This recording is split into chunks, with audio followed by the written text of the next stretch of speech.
Alléluia. Shalom, shalom, bien-aimés. Nous remercions le Seigneur Jésus à cause de son amour, de sa grâce qu'il nous a encore accordé aujourd'hui pour pouvoir partager sa parole. Amen. Pour nous ouvrir les yeux les uns les autres. Donc, vous êtes la bienvenue sur notre chaîne, sur votre chaîne. Jésus, la vie éternelle. Donc, n'hésitez pas de vous abonner et d'appuyer sur la chaîne de la cloche de notification. Amen. Pour d'autres enseignements, pour d'autres édifications, pour d'autres messages qui vont venir. Alors que le Seigneur vous bénisse. Amen. Ce matin, bien-aimés, nous allons encore essayer de parler sur un thème, sur un sujet que beaucoup ignorent, mais qui détruit la vie des uns et des autres. Amen. Donc, vous allez faire un avec moi, nous allons prier. Nous allons encore essayer de parler sur ce sujet. Amen. Sois vigilant. La plupart des fils aînés ont échoué. C'est le terme. Sois vigilant, sois éveillé. Parce que la plupart des enfants aînés ont échoué. Si tu n'es pas éveillé, toi aussi tu peux échouer facilement. Alléluia. Seigneur Jésus, nous te disons merci. Nous te donnons toute la gloire encore ce matin. Il est écrit dans ta parole, mon peuple est détruit parce qu'il lui manque la connaissance, parce qu'il lui manque la sagesse. Mais tu nous as accordé la grâce pour nous ouvrir les yeux, pour que nous ne périssions pas à cause de l'ignorance, à cause du manque d'intelligence, de connaissance. Alors Seigneur Jésus, comme il est écrit dans ta parole, que ta parole est une lampe à nos pieds et une lumière sur nos sentiers. Alors viens nous éclairer maintenant ce matin. Que ta parole, cette lumière, luise dans les ténèbres qui sont dans nos vies, afin que nous puissions nous en sortir, afin que nous ne nous échouons pas comme les autres ont échoué, afin que nous ne soyons pas rejetés comme les autres ont été rejetés. Père, viens maintenant, parle, enseigne, édifie, éclaire, parce que nous sommes des tonneaux vides. Aide-nous, Seigneur, à nous réveiller, à nous lever de nos sommeils pour la gloire de ton nom. Nous voulons venir régner avec toi. Nous voulons te ressembler. Nous voulons être agréables à toi. Alors, Seigneur Jésus, aide-nous. Tout vent contraire que l'ennemi sème pour empêcher, pour nous couvrir. Toute toile d'araignée spirituelle qui nous empêche, Seigneur Jésus, d'être vigilants, de se réveiller pour toi. Tout épine qui étouffe, Seigneur Jésus, le message dans la vie de tes enfants. J'invoque le feu du Saint-Esprit, que toutes ces épines soient consumées, que toutes ces toiles d'araignée, Seigneur Jésus, deviennent de la cendre au nom puissant de Jésus. Seigneur, viens maintenant agir. Merci parce que tu l'as fait. Au nom puissant de Jésus, nous avons prié. Amen. Bien-aimés, nous allons essayer de voir dans la Bible, à travers l'histoire de la Bible, ce qu'est devenu la plupart des enfants aînés, des premiers enfants. Et ce qui se passe également aujourd'hui dans nos vies, mais nous ne sommes pas conscients de cela. Alléluia. La plupart des enfants aînés, la plupart des premiers enfants ont échoué à travers l'histoire de la Bible. Pourquoi ils ont échoué? Qu'est-ce qui se passe dans la vie des enfants aînés? Alléluia. Qu'est-ce qui se passe dans la vie des enfants aînés? Nous allons chanter un cantique. Et après ce cantique, nous allons rentrer dans l'enseignement de ce jour. Amen. Je suis disposé, assoiffé, que ton onction descend sur moi. Je suis disposé, assoiffé, que ton onction descend sur moi. Je suis disposé, assoiffé, que ton onction descend sur moi. Je suis disposé, je suis disposé, assoiffé, que ton onction descend sur moi. Amen. Nous sommes disposés ce matin, Seigneur. Éclaire-nous, aide-nous, sauve-nous et délivre-nous pour la gloire de ton nom. Amen. Sois vigilant, sois éveillé. Parce que la plupart des enfants aînés ont échoué. Qu'est-ce qui se passe si tu es enfant premier-né de ton père? Ce message, cet enseignement te concerne. Toi, tu n'es pas premier-né. Alléluia. Mais un jour, toi, si tu vas fonder une famille, tu auras des enfants. Tu auras un enfant aîné dans ta vie. Alors, ne me dis pas que ça ne te concerne pas. Je suis concerné par cet enseignement. Toi aussi, tu es concerné par cet enseignement. Alléluia. Peut-être toi, tu diras, oh, ma mère avait fait déjà 2 fausses couches. Alors, tu n'es pas le premier-né. Alléluia. D'autres femmes ont déjà commis des avortements. Alors, l'enfant, quand tu es venu fonder ton foyer, l'enfant qui est venu premièrement n'est pas le premier-né. Alléluia. Toi, tu as commis des avortements, bien un avortement avant de te marier, ou bien tu t'es marié, le premier enfant a été avorté avant que tu ne donnes naissance à d'autres enfants.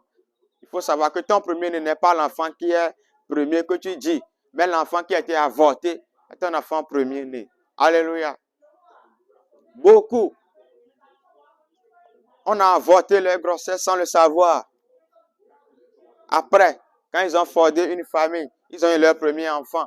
Ils disent, oh, que moi, mon fils là, il est l'aîné, mais il n'y a pas ces manifestations dans sa vie. Laisse-moi te dire, s'il y a déjà un avortement, l'enfant aîné que tu dis n'est pas spirituellement bien devant Dieu, ton enfant premier né. Amen. Alors, tu es enfant aîné, tu n'es pas enfant aîné. Un jour, tu auras un enfant aîné dans ta vie. Donc, cet enseignement te concerne, ça nous concerne nous tous, afin que nous soyons vigilants, éveillés, pour savoir comment nous orienter, pour savoir comment aider nos enfants aînés à s'en sortir, afin qu'un jour, ils puissent aller au ciel. Alléluia. Si tu es enfant aîné, tu n'es pas passé par la délivrance du droit d'aînesse dans ta vie.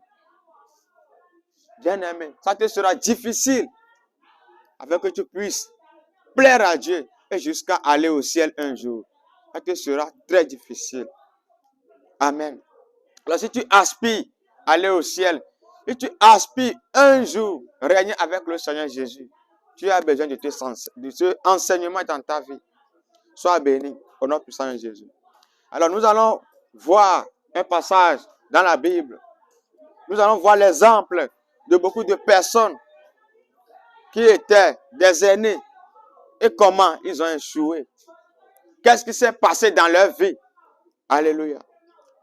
Nous allons lire notre premier passage dans le livre de Genèse 4, le verset 1 à 5. Genèse 4, le verset 1 à 5. Je lis la parole de Dieu au nom puissant de Jésus. Adam connut Ève, sa femme.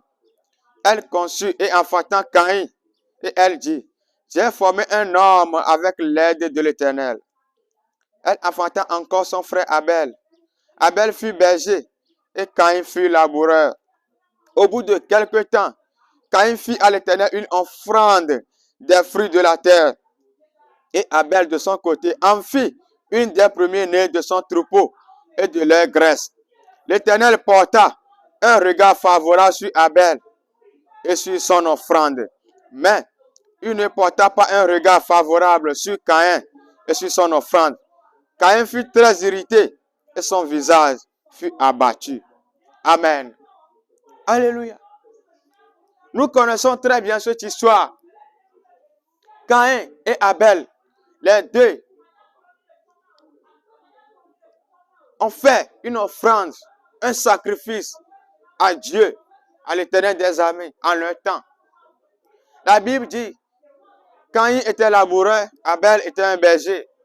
Donc Caïn a pris les revenus de son champ, de la terre. Il a offert à Dieu. Abel a pris également dans son troupeau des brebis pour offrir à l'Éternel. Mais la Bible dit, Dieu a porté un regard favorable sur l'offrande d'Abel, le petit frère de Caïn. Et Caïn fut très irrité. Qu'est-ce qui s'est passé? Pourquoi Dieu a porté un regard favorable sur l'offrande d'Abel? Et pourquoi il n'a pas porté un regard favorable sur l'offrande de Caïn? Alléluia. Nous ne sommes pas là pour expliquer pourquoi Dieu a agréé l'offrande d'Abel et Dieu n'a pas agréé l'offrande de Caïn. Mais ce qui nous concerne dans ce passage est que nous avons vu que Dieu n'a pas agréé l'offrande de Caïn. Et à la suite, animé de jalousie, animé de colère, Caïn est allé encore plus loin, tuer son frère Abel. Quand nous voyons dans le verset 11 de Genèse 4, la Bible dit, Dieu dit maintenant tu seras maudit de la terre qui a ouvert sa bouche pour recevoir de ta main le sang de ton frère. Quand tu cultiveras le sol, il ne te donnera plus sa richesse. Tu seras errant et vagabond sur la terre. Alléluia. Caïn a été également maudit après avoir encore tué son frère Abel. Caïn a été maudit et chassé. Alléluia. Caïn a échoué. Le fils aîné qui doit hériter, qui doit remplacer son père quand son père ne serait plus là. Il a été maudit. Il a été chassé loin de la face de l'Éternel. Pourquoi? Qu'est-ce qui se passe? Alléluia. Nous allons rentrer dans un deuxième exemple. Dans Genèse 17, le verset 15 à 21. Genèse 17, le verset 15 à 21. Nous allons voir l'histoire d'Ismaël et l'histoire d'Isaac. Amen. Genèse 17, verset 15 à 21. Dieu dit à Abraham, tu ne donneras plus à Sarai ta femme le nom de Sarai, mais son nom sera Sarah. Je la bénirai et je te donnerai d'elle un fils. Je la bénirai et elle deviendra des nations, des rois de peuples sortiront d'elle. Abraham tomba sur sa face. Il rit et dit en son cœur, naîtrait-il un fils à un homme de 100 ans? Et Sarah, âgée de 90 ans, enfanterait-elle? Et Abraham dit à Dieu, oh, qu'Ismaël vive devant ta face. Dieu dit certainement, Sarah, ta femme, t'enfantera un fils. Et tu l'appelleras du nom d'Isaac. J'établirai mon alliance avec lui, comme une alliance perpétuelle pour sa postérité après lui. Amen. Bien-aimés, nous voyons l'enfant aîné d'Abraham, c'est Ismaël. Alléluia. L'enfant aîné d'Abraham, c'est Ismaël. Mais Dieu dit ici à Abraham que Sarah va te donner un enfant. D'après Abraham, ce fils sera le deuxième fils. Pour Abraham, l'aîné, c'est Ismaël, c'est lui l'héritier. C'est pourquoi il a dit à Dieu qu'Ismaël vive devant ta face. Dieu a dit oui, je sais. Mais c'est avec Isaac, ton deuxième fils, que je vais composer. C'est avec Isaac que je vais traiter une alliance. Alors, qu'est-ce qui se passe? Ismaël a fait quoi? D'autres disaient non, c'est parce que Ismaël était l'enfant de Hagar, tout ça, l'esclave. Bien-aimé, ce n'est pas affaire d'esclaves. Les enfants aînés ont toujours un problème. Amen. Dieu a fait alliance avec Isaac. Et c'est avec Isaac Dieu a composé. Pourquoi Dieu n'a pas pris Ismaël?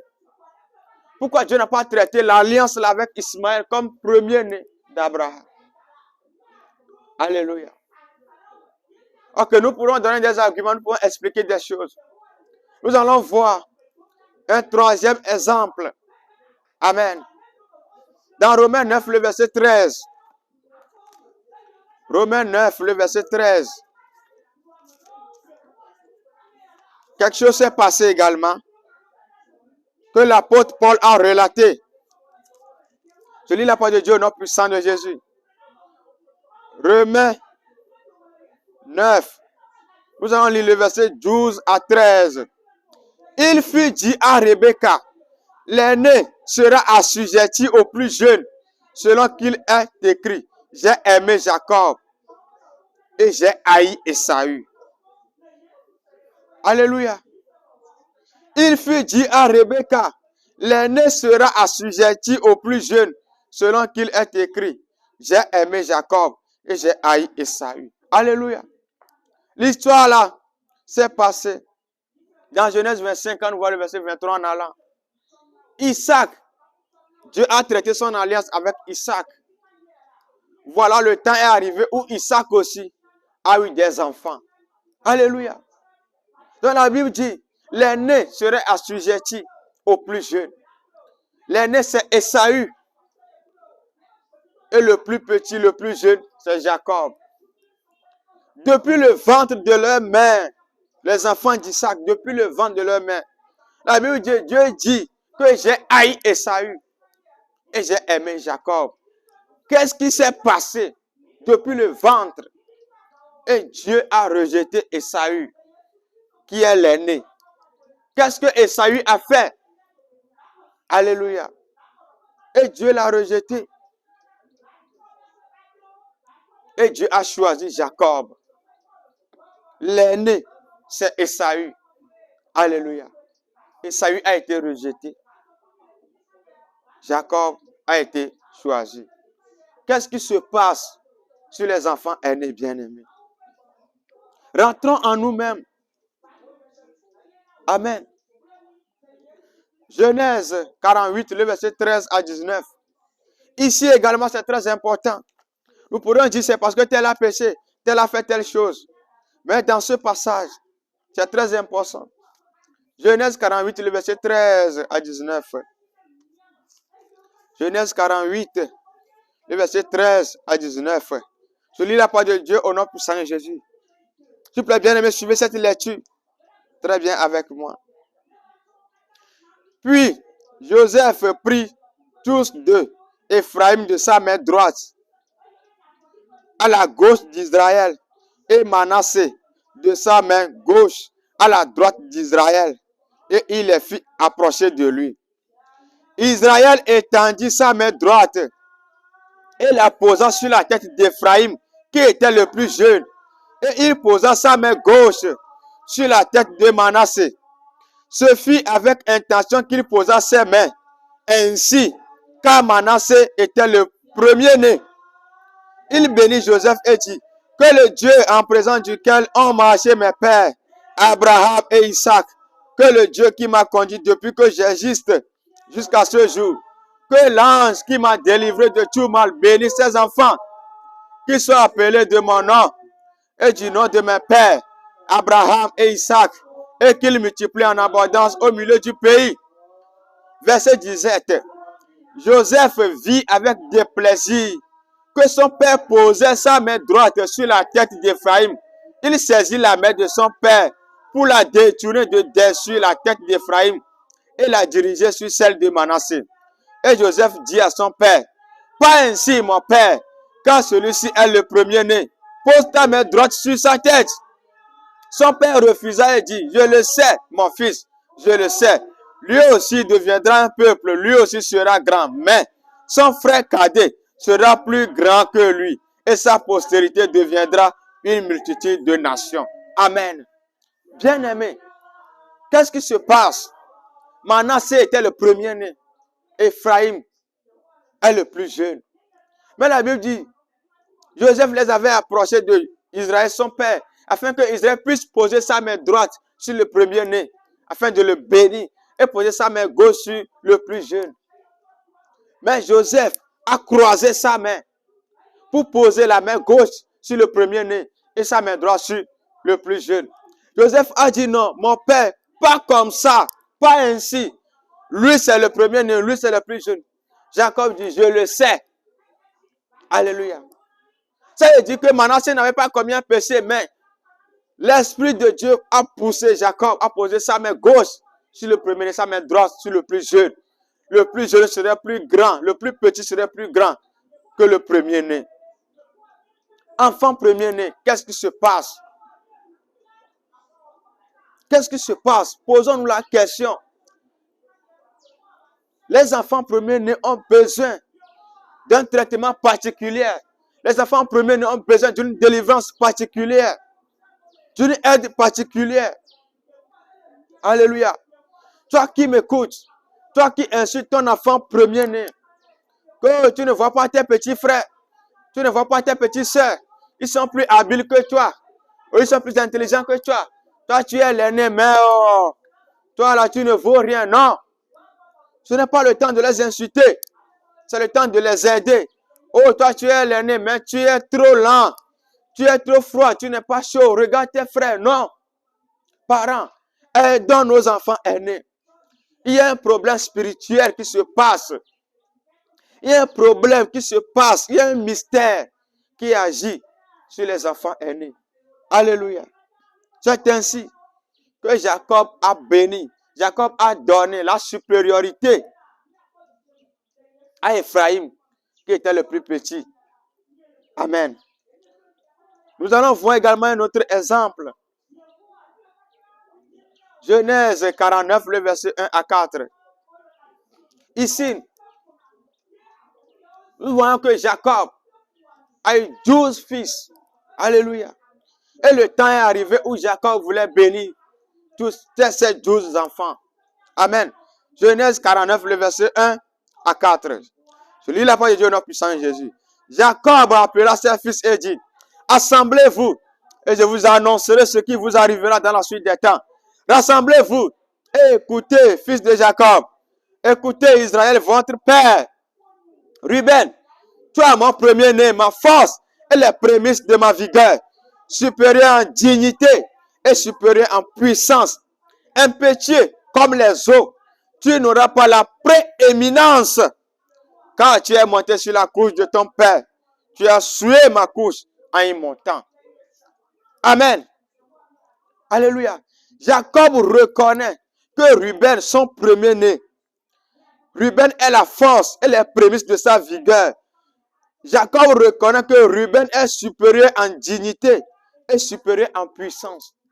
Mais il lui a dit, tu n'auras pas la prééminence. Pourquoi? Parce que Ruben a échoué. Bien-aimé, qu'est-ce qui se passe? Alléluia. Jacob était le plus jeune et c'est lui qui a été choisi. Voilà, son tour est arrivé. Lui aussi, il a eu des enfants. Regardez, le problème est toujours arrivé. Amen. Quand on choisissait Jacob, Jacob serait très content que Dieu m'a choisi, c'est moi qui ai choisi. Il a oublié que lui aussi, il aura des enfants. Un choix viendra un jour. Alléluia. C'est ainsi. Ruben, son premier-né, a été rejeté. Lui-même, il l'a maudit. Parce qu'il sait qu'il n'est pas digne. Il est supérieur en dignité, supérieur en force, vigueur. Mais, il n'a pas eu la prééminence. Qu'est-ce qui se passe? Bien évidemment, on ne peut pas citer tous les exemples. Si nous voulons parler de Aaron et de Moïse, Aaron est le grand frère de Moïse. Marie est la grande sœur de Moïse. Mais, ils ont tous échoué. Alléluia. Beaucoup d'exemples sont dans la Bible où les enfants aînés, les enfants premiers-nés ont échoué. Alléluia. Nous allons voir encore un dernier exemple. Prenons David dans la Bible. 1 Samuel 16, le verset 6 à 7. 1 Samuel 16, le verset 6 à 7. Il a pas dit Dieu notre puissant et Jésus. Lorsqu'il entrait, il se dit, en voyant Eliab, certainement l'un de l'Éternel est ici devant lui. Et l'Éternel dit à Samuel, ne prends point garde à son apparence et à la hauteur de sa taille, car je l'ai rejeté. L'Éternel ne considère pas ce que l'homme considère. L'homme regarde à ce qui frappe les yeux, mais l'Éternel regarde au cœur. Amen. Alléluia. Quand Dieu a envoyé le prophète Samuel pour oindre un roi dans la maison d'Isaïe. On a apporté tous les enfants d'Isaïe. L'aîné qui est Eliab est venu. Eliab est géant, costaud, robuste. Quand le prophète l'a vu, maintenant il a dit, ah certainement il sera loin de l'Éternel. Mais Dieu a dit, je l'ai rejeté. Il était le premier-né d'Isaïe. Alléluia. Pourquoi les enfants premiers-nés ont été toujours rejetés dans la Bible? Amen. Il dit, Dieu l'a rejeté. Qu'est-ce qui se passe? Quand nous voyons également David, qui a été un comme roi, quand nous voyons les enfants de David, nous allons remarquer, le premier-né de David, c'était Absalom. Absalom également a échoué. Absalom a été rejeté. Alléluia. Qu'est-ce qui se passe dans la vie des enfants aînés bien-aimés? On ne peut pas citer tous les exemples. Toi qui m'écoutes, nous sommes en train de nous réveiller ce matin. Aujourd'hui, nous sommes en train de nous réveiller, de rentrer en nous-mêmes. Si toi, tu n'es pas aîné, tu auras des enfants. Alléluia. Par exemple, quand nous voyons toutes ces personnes que Dieu a choisies, comme Jacob, Dieu a choisi Jacob, Dieu a rejeté Esaü. Quand le tout est venu, Jacob aussi a eu des enfants. Son enfant aîné également a échoué. Alléluia.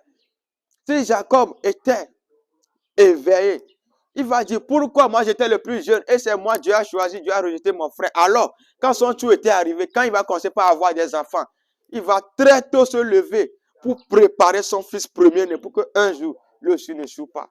Alléluia. Mais il a échoué. Quand Joseph recevait les visions, que tous ses frères venaient se prosterner devant lui, Joseph était content. Il est devenu premier ministre, oui, c'est très bien. Mais quand son tour est arrivé, il a eu ses enfants. Le premier-né n'a pas reçu la bénédiction. Il était assujetti au plus petit. Alléluia. Alors c'est le moment, bien-aimé, pour nous tous de nous réveiller. Si tu es enfant premier-né, lève-toi, cherche la face du Seigneur. Demande à Dieu de te délivrer de ce droit d'aînesse. Ne pense pas que non, je suis l'aîné, j'aurai les terrains, c'est moi qui va distribuer les choses. Toutes choses là, mes frères viendront chez moi. Tu es content, c'est vrai. Mais sur le plan spirituel, si tu ne travailles pas, si tu ne cherches pas une délivrance, ce mystère va t'envelopper. Un jour, tu vas échouer, tu vas aller en enfer. Ta marche ne peut pas être agréable à Dieu. Alléluia. C'est très important. Demande à Dieu de te délivrer. Demande à Dieu, je suis enfant aîné, Seigneur. Qu'est-ce que je dois faire pour ne pas tomber comme les autres ont tombé? Jérémie 33, le verset 3. La Bible dit, invoque-moi, je te répondrai. Je te montrerai de grandes choses, des choses cachées que tu ne connais pas. Enfant aîné, il y a des choses cachées concernant ta vie que tu ne connais pas. Alléluia. Je vais vous expliquer quelque chose. Dans un foyer, le père est venu d'un autre foyer avec ses malédictions jusqu'à la 3e et la 4e génération. La mère également est venue d'une autre famille avec ses malédictions de 3e, la 4e génération. Toutes ces malédictions viennent se joindre. Ils se déposent sur la tête de l'enfant premier-né. Donc c'est l'enfant premier-né qui reçoit la chaleur de toutes ces malédictions, côté paternel et côté maternel. C'est un grand poids que l'enfant premier-né porte. C'est lui qui amortit tout le choc de ces malédictions, toute la puissance, tous les fardeaux de toutes ces malédictions jusqu'à la 3e, 4e génération des deux côtés. C'est l'enfant premier-né qui porte cela. C'est pourquoi les autres enfants, quand eux ils viennent, il y a l'aîné qui a déjà amorti le choc, eux ils sont un peu dégagés. Donc n'insultons pas nos enfants premiers-nés, mais aidons-les bien nommés. Prions pour eux. Cherchons leur délivrance. Alléluia. Afin que Dieu puisse faire quelque chose avec eux. Alors que Dieu nous bénisse. Il y a plein d'exemples qu'on ne peut pas tous citer. Amen. Mais on a déjà dit l'essentiel. Rentrons en nous-mêmes.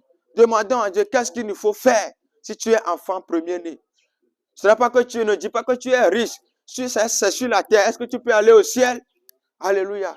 Nous parlons de notre éternité. Amen. On doit réussir avec les hommes et réussir également avec Dieu. Même si tu ne réussis pas avec les hommes, au moins réussir avec Dieu. Amen. Que le Seigneur nous bénisse. Que le Seigneur nous aide. Qu'il nous éclaire. Amen. Que Dieu nous montre ce qu'il nous faut faire. Enfant premier-né. Afin que nous ne échouons pas. comme d'autres ont échoué. Toutes ces choses ont été écrites pour nous servir d'exemple et d'avertissement, bien-aimés. Que Dieu vous bénisse. Amen. Shalom, shalom, shalom.